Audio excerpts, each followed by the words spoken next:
We have an update on the wrestling status of CM Punk, and a wrestling promotion has made an offer to sign Bill Goldberg. But first, let's go to an update on the contract status of former AEW World Tag Champions FTR, with Dax Harwood taking to his podcast this week to reveal that the duo have decided their next move. Despite a report from PW Insider that revealed FTR were tied down to long-term contracts, Dax has been adamant that their AEW deals do in fact end in April. When discussing the tag team's next move, he would reveal that he hopes wrestling fans can respect their decision and said, "I think it's going to benefit my family, I think it's going to benefit our fans as well, and I think they're going to enjoy what we decide to do. If we decided to stay with AEW, so many of the other WWE fans would say, that we were too afraid to go back. On the flip side, if we decided to take our career and go back to WWE, the AEW fans would say that we turned our back on the company that made us. I just hope that ultimately all wrestling fans can respect the decision that we have made, because it's going to benefit us."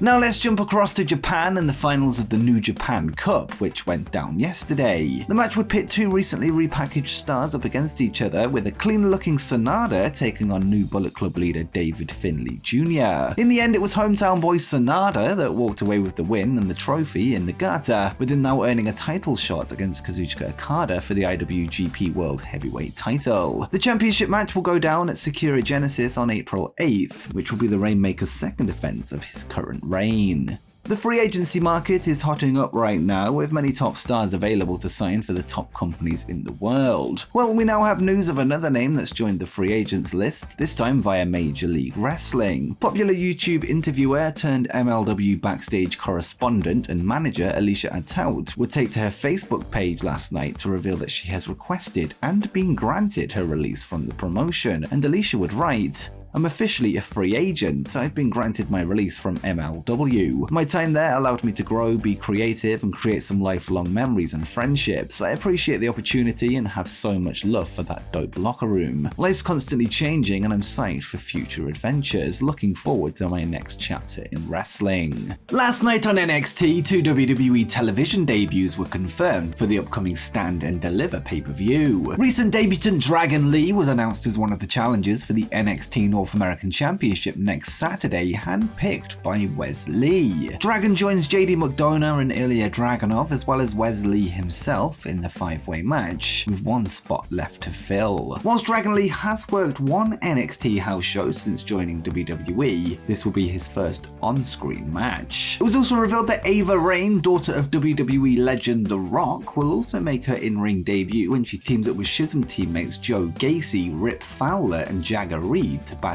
Andre Chase, Duke Hudson, and Tia Hale of Chase University alongside their new ally Tyler Bate. This will be the first time Ava has competed in a match in front of a crowd. Rey Mysterio was the first name announced for this year's Hall of Fame class, with the induction going down after the pre-Mania SmackDown. This isn't the only thing he's doing that weekend, however, as he finds himself across the ring from his son Dominic on the Show of Shows for the first time ever. With Rey set for the Hall of Fame, many have wondered if the match could be his last, although according to a new report from WrestleVotes, this isn't the case. In an interview with Give Me Sport, they would say, "At one point, it was discussed that Rey Mysterio was going to retire at WrestleMania, but I don't think next weekend is his last match, regardless of the Hall of Fame. This storyline kind of reinvigorated him a little bit, so I don't know if he agreed to do another full year, let's say, and retire at 40. I don't know if he's going to drag this out with Dom until they feel like it's complete." And before we get to the rest of today's stories, be sure to subscribe to Wrestle Planet if you haven't done so already, as we aim to hit 50,000 subscribers by the end of the year. And also head over to Wrestle Planet Gaming if you're into wrestling video games, ahead of the launch of both AEW Fight Forever and WWE 2K23. But with that said, let's get to the rest of the video.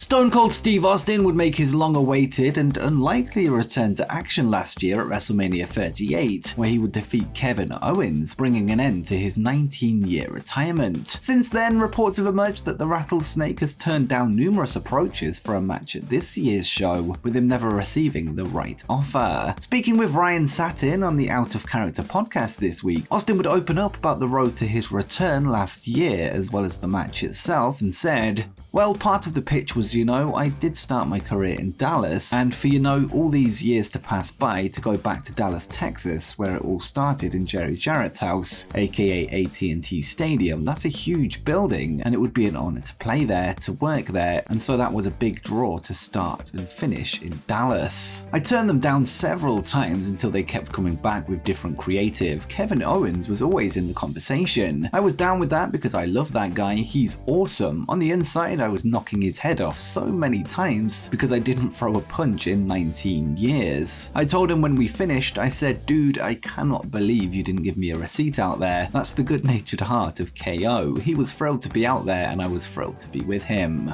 When asked if there was another match left in him, Stone Cold would refuse to rule it out and responded, well, never say never. If the stars align again, hell, it could happen again, right?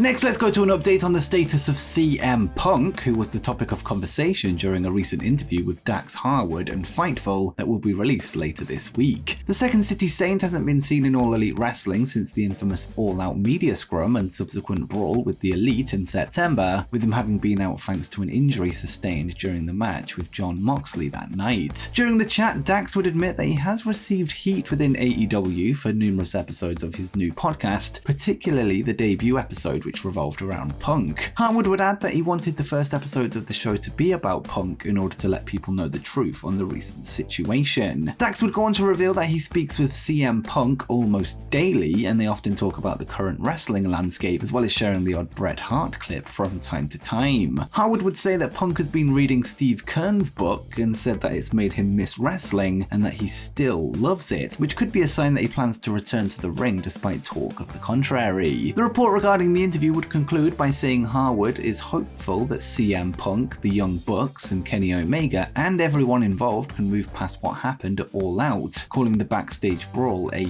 happens situation. Finally, he would say that AEW needs CM Punk and AEW also needs the Elite. Bill Goldberg has been a topic of conversation over the last 24 hours in the wrestling world, this since a report from Fightful Select would confirm that he is officially a free agent, this after his WWE contract expired at the end of 2022. Fightful's Sean Ross Sapp would provide an update on the situation on the post-show podcast today, where he discussed the possibility of Goldberg heading to All Elite Wrestling, something he feels isn't going to happen. Sean would note that because Goldberg has been a free agent since the turn of the year, his status is something Tony Khan would have already been aware of prior to the report being ran this week, and because Bill's agent is Barry Bloom, somebody who is also the agent of several AEW talents including Kenny Omega and the Young Bucks, Goldberg's situation is almost certainly something that would have came up at some stage during discussions regarding other clients. With that said, Sean would add that he does know of an offer that has came Goldberg's way for a match in Israel, although the name of the promotion wasn't specified.